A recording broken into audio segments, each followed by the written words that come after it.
Pour tout vous dire, j'aime entrer dans les débats et c'est certainement une déformation de mon passage en yeshiva. Ainsi, répondre aux questions est une passion et couper les cheveux en quatre, une obsession. Néanmoins, je dois reconnaître que la réponse est souvent bien plus simple qu'elle n'y paraît, même si l'on a pris soin de nous présenter la question comme l'énigme de tous les temps. Voici un récit qui fait appel a priori à une question fondamentale.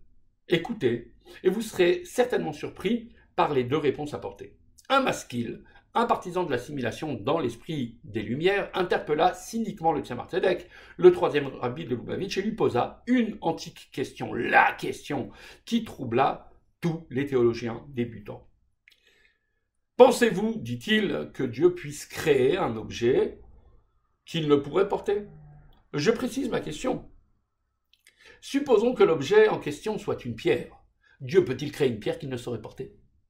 Si nous avançons que Dieu est omnipotent, par conséquent, il peut créer un tel objet. Mais en définitive, ne pouvant pas porter l'objet, son omnipotence s'en trouve remise en question. Et si nous défendons le fait que Dieu puisse tout faire, il pourrait donc porter n'importe quel objet. Et sa capacité de tout créer, cette fois, s'en trouve alors affectée. C'est un cercle vicieux. Quoi qu'il en soit, nous mettons en doute l'omnipotence divine.